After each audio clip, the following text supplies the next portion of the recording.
Hello everyone, I am Dr. Swapn and welcome back to my YouTube channel Dental Expertise. And today I am going to discuss final part of UPPSC Dental Exam Paper 2023.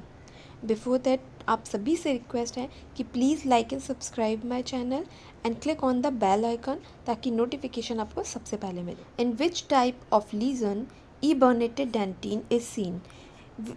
किस carious legion में eburnated dentin दिखाई देती है? Options हैं arrested caries, chronic caries, root caries, acute caries. इसका answer है arrested caries. Arrested caries में eburnated dentin जो है वो दिखाई देती है. तो ये क्या होती है इबर्नेटेड कैरीज में? लार्ज ओपन कैविटी होती है with the lack of food retention, superficially softened होती है and decalcified dentin is gradually burnished until it takes on the brown stain and polished appearance and it is hard. Eburnation of dentin कहलाता है. इसमें क्या होता है, जो arrested caries में स्क्लेरोसिस ऑफ डेंटाइनल ट्यूब्यूल्स हो जाता है एंड सेकेंडरी डेंटिन फॉर्मेशन हो जाता है. ओके, तो ये स्टैटिक हो जाती है condition and shows no sign of progression. तो अरेस्टेड कैरीज जो है उसमें इबर्नेटेड डेंटिन जो है वो दिखाई देती है. नेक्स्ट क्वेश्चन है, in adenoid facies the facial profile is, options are short and wide, long and wide, short and narrow, long and narrow. तो adenoid faces जो हैं उसमें facial profile कैसी हो जाती है? long and narrow. okay, long and narrow हो जाती है. ये इसमें ये asymptomatic होता है, nasal obstructions हो जाते हैं इसमें, और इसमें जो है अनयूजुअल ग्रोथ हो जाती है एडिनॉइड्स की, यानी कि small masses of lymphatic tissue. Okay, तो ये हो गया इन अपर वे. और किस में होता है? ये चिल्ड्रन में होता है 5 ईयर ओल्ड चिल्ड्रन तक. ओके, नेक्स्ट क्वेश्चन है, the type of gold with highest strength to be used in stress bearing area is. Stress bearing area में कौन सा टाइप का गोल्ड जो है हाईएस्ट स्ट्रेंथ प्रोवाइड करता है? ऑप्शंस हैं spherical gold, mat gold, electraloy RV और gold foil. Electraloy RV is a type of dental alloy that is known for its strength and durability and making it suitable for the application where stress and pressure in the dental restoration. okay, तो electroroy RV is used for the in the stress bearing area. तो electroroy RV जो है ये एक mat gold होता है and manufactured by Williams gold refining company New York. And RV stand for the RV Williams who developed this. Okay, तो इसका answer होगा इलेक्ट्रोरॉय RV. नेक्स्ट क्वेश्चन है, the radiographic view of choice for demonstrating nasal fracture is. Nasal fracture demonstrate करने के लिए कौन सा radiographic view जो है वो कॉमनली यूज़ किया जाता है? ऑप्शन है OPG, true lateral, reverse towns views या PA व्यूज़. तो इसका आंसर है ट्रू लेटरल.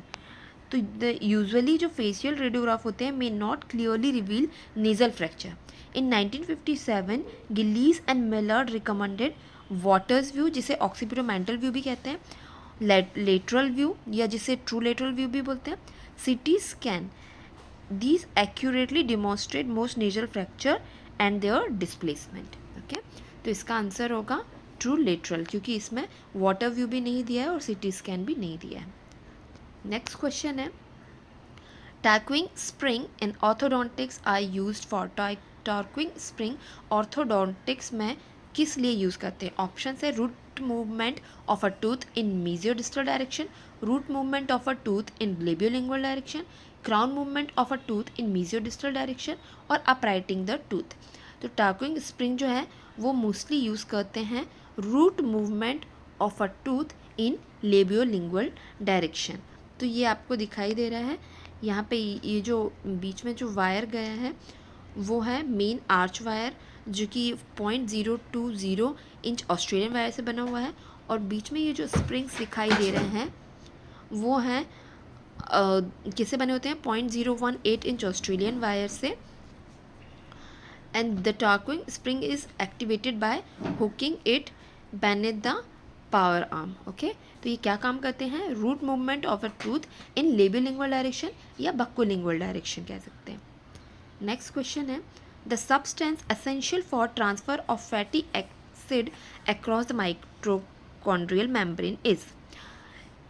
तो इनमें से कौन सा सब्सटेंस जो है वो एसेंशियली यूज़ करते हैं for the transfer of fatty acid across the mitochondrial membrane? तो ऑप्शन है carnitine, coenzyme A, creatinine and creatine. तो इसका आंसर है कार्निटीन। तो from the cytoplasm fatty acid coenzyme A is converted into fatty acid. किससे होता है? By the fatty acid carnitine, by the carnitine acyl transferase enzyme, which is essential for the transfer of fatty acid across the mitochondrial membrane, where they can be oxidized by the beta oxidation for energy production. Okay. Next question है, when a circle is divided into different sectors corresponding to a frequencies of the variable in the distribution, the diagram is known as. Option है histogram, बार, pictogram और पाई। तो इसका answer होगा पाई। Okay, जो कि divide होता है डिफरेंट सेक्टर्स में corresponding to the frequencies of the variable in the distribution. Okay, next question है the cells of dental pulp that gives rise to several different types of cells are. The cells of dental pulp की जो cell होती हैं जो कि different type की cell से arise होती हैं वो कौन सी है? ऑप्शन है macrophages, mesenchymal cell, odontoblast cell और एंडोथियल सेल्स। तो ये मैंने चार्ट आपको किया हुआ है। स्टेम सेल्स हैं वो 3 टाइप की होती हैं, adult stem cells, embryonic stem cells और इंड्यूस्ड प्लरीपोटेंट स्टेम सेल्स। जो एडल्ट सेल है वो 2 में डिवाइड होती हैं, हिमेटोपोइटिक स्टेम सेल्स और mesenchymal stem sales. Mesenchymal stem sales जो हैं वो डेंटल ओरिजिन भी करवाती हैं और नॉन डेंटल ओरिजिन। जो नॉन डेंटल ओरिजिन है उसमें होता है बोन मैरो डिराइव्ड होता है और bone marrow derived by the mesenchymal stem cells and adipose tissue derived from cells. Okay, और डेंटल ओरिजिन में आता है dental pulp cells, stem cells from human exfoliated deciduous teeth, periodontal ligament stem cells, dental follicle stem cells और stem cells from the dental apical papilla। तो dental pulp stem cells जो है उससे होती है cells of the dental pulp arise होती है। Okay, और ये किससे बनती है? mesenchymal cells से। तो इसका आंसर क्या होगा? the cells of dental pulp that gives rise to several different type of cells are mesenchymal cells। okay? Next question है, thumb sucking is considered normal till. Thumb sucking किस age तक नॉर्मल कहा जाता है? ऑप्शंस हैं 6 to 7 years of age, 2 years of age, 3 to 4 years of age और 2 months of as. तो थम सकिंग जो है वो नॉर्मल होता है 3 to 4 ईयर्स ऑफ एज तक। ओके, आफ्टर दैट जब तक कि मतलब इफ़ थम sucking persist after the primary teeth have erupted, primary teeth erupted हो चुके होंगे उसके बाद थम सकिंग जो है वो नॉर्मल नहीं होता है। ओके, ये क्या करता है? It can change the growth pattern of the jaw and causes significant misalignment of the teeth and open bite is caused by the thumb sucking. So the thumb sucking is dangerous. Okay, so thumb sucking is considered normal till 3 to 4 years of age, otherwise it is dangerous. Next question है, the bow tie arrangement of articular disc is visible in which section? तो bow tie arrangement of articular disc किस में दिखाई देता है? तो ये होगा सजाइटल में। ओके, तो bow tie arrangement of articular disc is visible in sagittal section. Next question है, iron deficiency anaemia is associated with. Options are decrease serum iron and increase serum ferritin, increase serum iron and decrease serum ferritin, decrease serum iron and decrease serum ferritin, increase serum iron and increase serum ferritin. तो इसका answer है iron deficiency anaemia is associated with decrease serum iron and decrease serum ferritin. Okay, तो iron deficiency anemia is characterized by the low level of both serum iron and serum ferritin. दोनों जो है low level पे पहुंच जाते हैं. Serum iron level decrease क्यों होता है? Because there is not enough iron in the body to maintain the normal level. And serum ferritin level decrease because ferritin is a protein that store iron and its level decrease when iron store are depleted. जब iron store कम हो जाएगा तो serum ferritin जो है वो भी decrease हो जाएगा. नेक्स्ट क्वेश्चन है what is urothelium? Options are types of serous gland, type of transitional epithelium, type of adipose tissue, type of columnar epithelium. तो यूरोथीलियम इनमें से क्या है? तो ये मैं आपको शो करती हूँ. यूरोथीलियम यहाँ पे ये है रीनल पेल्विस, ये है ureters, urinary bladder and urethra. Okay, तो urothelium refers to the type of a tissue that lines the urinary tract. Okay, urinary tract including the renal pelvis, ureter, bladder and part of the urethra. And it is a specialized type of a transitional epithelium designed to accommodate change in organ volume, particularly in the urinary bladder, which can distend and contract as it fills and empty. Okay, जो कि इसका अपना volume के कारण ये जो change होता रहता है. तो इसका आंसर क्या होगा? Urothelium is a type of transitional epithelium. Next question है time taken for osseointegration of dental implants in the maxilla is. Osseointegration में for the dental implants of the maxilla कितना time लगता है? 6 month, 2 month, 8 month या 4 month. तो ये मैंने आपको पूरा बताया हुआ है कि कहाँ पे कितना टाइम लगेगा. एंटीरियर मैंडिबल के लिए 3 मंथ, पोस्टीरियर मैंडिबल में 4 मंथ लगेगा ओसियो इंटीग्रेशन में, एंटीरियर मैक्सिला में 6 मंथ और पोस्टीरियर मैक्सिला में भी 6 मंथ, जबकि बोन ग्राफ्ट में 6 to 9 मंथ होगा. तो मैक्सिला में पूछा है तो अपन को आंसर क्या देना है? 6 month. Time taken for osseointegration of the dental implant in maxilla is 6 month. Next question है heavy orthodontic forces on periodontal ligaments causes. इनमें से हैवी ऑर्थोडोंटिक फोर्सेस जो हैं वो पेरियोडोंटल लिगामेंट पे क्या करते हैं? Osteoblastic activity around the teeth, osteoclastic activity around the teeth और क्रेस्टल बोन रिजॉर्प्शन और hyalinization. Heavy orthodontic force on the periodontal ligament can lead to increased osteoclastic activity around the teeth.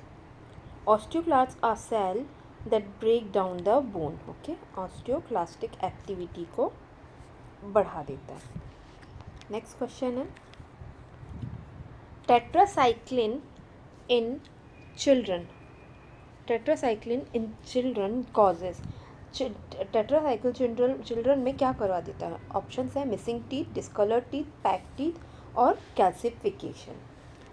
तो इसका answer है discoloured teeth. Tetracyclines are contraindicated in children aged under 12 year as they are associated with the impaired bone growth and permanent discoloration of the teeth and enamel hypoplasia. Enamel hypoplasia means it is an enamel hypoplasia क्या होता है? It is an enamel defect characterized by thin or absence of enamel. Okay, तो ये tetracycline के कारण हो जाता है. नेक्स्ट क्वेश्चन है luting agent of choice for all ceramic crowns. Options are zinc phosphate, resin cements, high viscosity GIC और GIC. तो सिरेमिक क्राउन्स के लिए ल्यूटिंग एजेंट्स इनमें से कौन सा यूज़ किया जाता है सबसे ज़्यादा? तो इसका आंसर है resin cements. Resin based cements are currently used for the luting of all type of indirect restoration including all ceramic crowns. Okay, due to क्यों करते हैं? Due to improved mechanical property, bond strength, higher aesthetics. जब इनको when compare to the conventional luting agent like zinc phosphate, GIC and polycarboxylate cement, तो उसमें ये properties दिखाई देती है। तो improve mechanical property, bond strength and higher aesthetic. इसलिए रेजिन सीमेंट जो है वो चॉइस होता है, ल्यूटिंग एजेंट ऑफ चॉइस होता है for the all ceramic crown. Next question है, making the child observe when a dentist is working on a cooperative child is an example of.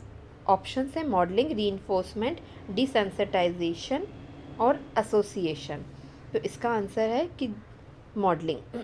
Modelling क्या होता है? ये प्रोसीजर होती है जिसमें इन्वॉल्व करते हैं allowing a patient to observe one or more individuals who demonstrate a positive behaviour. जैसे कि अगर दो सिबलिंग्स हैं और अगर बड़ा भाई बहुत अच्छे से अच्छे से ट्रीटमेंट करवा रहा होता है, बड़ा भाई अच्छे से वर्क करवाता है अपना डेंटिस्ट से, तो जो छोटा होता है वो उसे देख के मतलब अपने बिहेवियर को चेंज कर लेता है। तो कौन कौन से, जैसे कि it can be done by live model यानी कि सिबलिंग्स, फिल्म मॉडल, पोस्टर्स और ऑडियो विजुअल एड्स। तो making the child observe when the dentist is working on a cooperative child is an example of modelling. Next question है, haem in hemoglobin is, options are bonded to E7 histidine, surrounded by non-polar environment, protoporphyrin 9 और between helix C and D। तो haem क्या होता है? तो haemoglobin जो है वो किस में मिलता है? आरबीसी में। और इसका मेन फंक्शन क्या होता है? ऑक्सीजन का ट्रांसपोर्ट करना इनटू द टिश्यू। इसमें दो स्ट्रक्चर होते हैं, एक हीम होता है और एक ग्लोबिन होता है, हीमोग्लोबिन। ओके, तो जो ग्लोबिन होता है उसमें फोर ग्लोबिन चेन होती है। ये आपको शो हो रही है, 4 डिफरेंट कलर की चेन्स, जिसमें से 2 अल्फ़ा और 2 बीटा होती हैं। हीम जो होता है ये पोरफायरिन रिंग होती है। ये बीच में आपको रिंग शो हो रही है यहाँ पे। हाँ, यहाँ पे ये हर ग्लोबिन चेन में एक रिंग शो हो रही है, वो होती है पोरफायरिन रिंग विथ सेंटर। और जो रेड कलर का दिख रहा है वो होता है iron in the site of the attachment with O2। वो किसके लिए होता है? O2 के अटैचमेंट के लिए। तो ठीक है, जिसमें कि आयरन जो है must be in ferrous state to bind the oxygen and form oxy haemoglobin. ये फेरिक स्टेट जो है कांट कैरी द ऑक्सीजन, तो ये जो है ये it forms the math haemoglobin. Math haemoglobin में कन्वर्ट हो जाता है और वहाँ से ट्रांसपोर्ट होकर टिश्यू में चला जाता है। तो there are 4 haem group each attach to 1 globin chain and so 1 haemoglobin molecule कितने कैरी करता है? 4। ओके, तो इसलिए इसको और फिर तब उसे कहते हैं ऑक्सी हीमोग्लोबिन।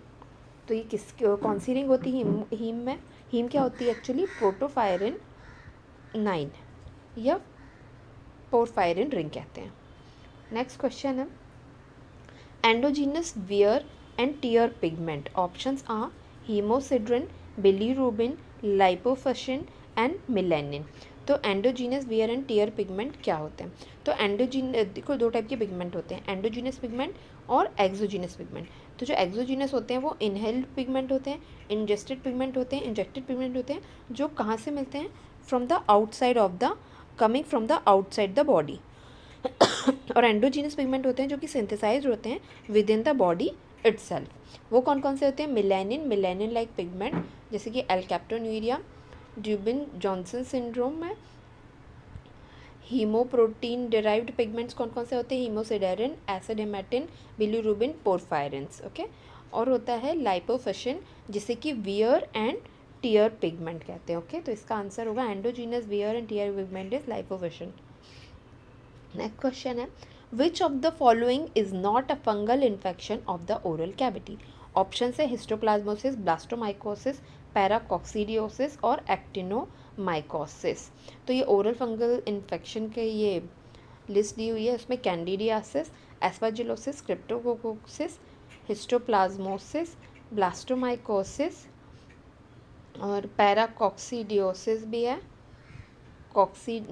कॉक्सीडोमाइकोसिस भी है, पेनिसिलियोसिस, यानी ये सभी हैं, ये फंगल इन्फेक्शन है। एक्सेप्शन है actinomycosis.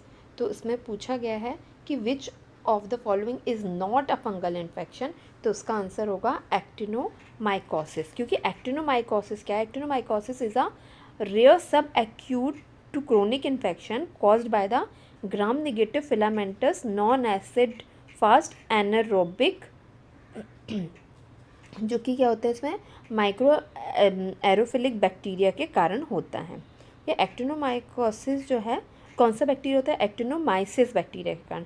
The infection is usually a granulomatous and suppurative infection. Okay, तो एक्टिनोमाइकोसिस किसके कारण होता है, एक्टिनोमाइसिस बैक्टीरिया के कारण होता है। बाकी जो हिस्टोप्लाज्मोसिस, ब्लास्टोमाइकोसिस, पैराकॉक्सीडियोमाइकोसिस जो है, ये सभी फंगल इन्फेक्शन है। नेक्स्ट क्वेश्चन है, tetanus is caused bye bacterial exotoxins acting upon. Tetanus जो है वो बैक्टीरिया के एक्सोटॉक्सिन से होता है, और वो कहाँ पे एक्शन करता है। ऑप्शन है neuromuscular junction, dorsal horn of spinal cord, ascending pathway, synapse of the interneurons of the inhibitory pathway. तो जो टिटनस है वो किसके कारण होता है, by the bacterial exotoxin produced by the Clostridium tetani, जो कि एक बैक्टीरियम होता है। This toxin act on the neuromuscular junction which is the synapse between a motor neuron and a muscle fiber. Okay, ये synapse होता है between the motor neuron and a muscle fiber, and tetanus toxins block the release of the inhibitory neurotransmitter and leads to continuous muscles contraction and spasm. ठीक है, ये inhibit कर देता है neurotransmitter को, जिसके कारण कंटिन्यूस मसल कॉन्ट्रैक्शन होने लगता है और स्पाज्म होने लगता है। And muscles stiffness usually involve the jaw, lock jaw कर देती है, एंड नेक, ये then become it is generalised.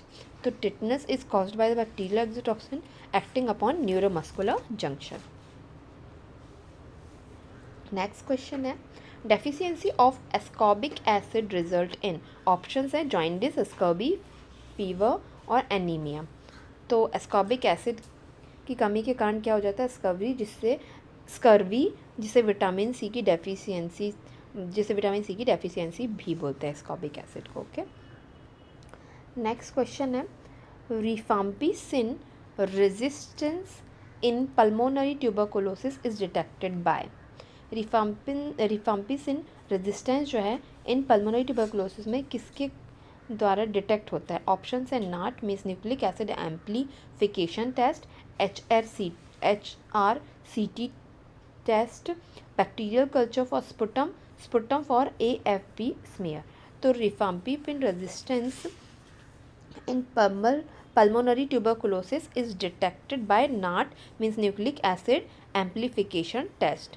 तो ये जो टेस्ट होता है द मॉलिक्यूलर डायग्नोस्टिक टेस्ट होता है that can identify specific genetic mutations in the tuberculosis bacteria और associated with the drug resistance, and including rifampicin resistance जो है, ये मतलब ये दोनों जब प्रेजेंट होते हैं तब ये जो टेस्ट है न्यूक्लिक एसिड एम्प्लीफिकेशन वो स्पेसिफिक जेनेटिक म्यूटेशन को फाइंड कर लेता है। Okay, test are highly sensitive and specific for the detecting drug resistance tuberculosis strain and they provide result relatively quick. Okay,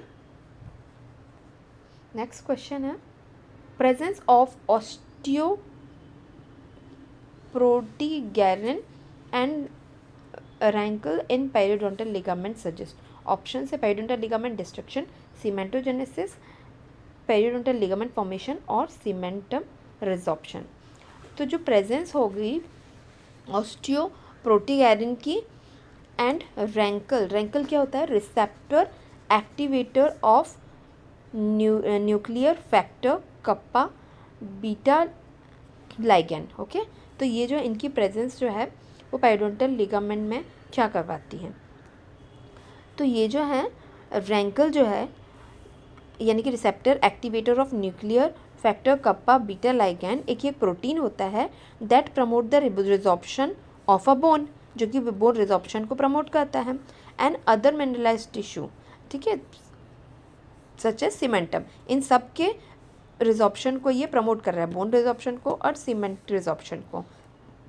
तो ओपीजी जो है एक प्रोटीन होता है, यानी ऑस्टियोप्रोटीगेरिन जो है वो एक प्रोटीन होता है that act as a decoy receptor for a RANKL and prevent it from binding to its receptor. Okay, तो ओपीजी क्या होता है, ये प्रोटीन होता है जो कि जो रैंकल है वो उसको रिसेप्टर को उससे अपने उसका जो रिसेप्टर है बीटा लाइगैंड उससे बाइंड करने के लिए बाइंड नहीं करने देता है, जिसके कारण रिजॉर्प्शन प्रोसेस जो है वो रुक जाती है। इन द पीडीएल क्या होता है, the presence of RANKL and OPG indicate the regulation of the cemental resorption and bone remodelling. तो ये दोनों कराते हैं, जब दोनों एक दूसरे के साथ होते हैं तब bone resorption, regulation of cemental resorption and bone remodelling दोनों करते हैं, which maintain the integrity and function of the teeth and their supporting structure. And the balance between the rankle and OPG help to prevent the excessive resorption that could lead to periodontal problem. Okay, जो periodontal problem कर देते हैं उसको prevent करते हैं। तो जो presence और ये दोनों करवा रहे हैं, ये क्या कराते हैं, cement resorption and bone remodelling. Nizion is situated at, options हैं zygomatic process, orbital floor, retromolar pad area और फ्रंटोनेजल सूचर। तो यहाँ पे सूचर्स सारे दिए हुए हैं, आप यहाँ देख सकते हैं। तो जो अभी अपन सिर्फ नोज़ देख रहे हैं, तो ये नोज़ जो है ये किस पे हो रही है, फ्रंटोनेजल सूचर पे। ओके,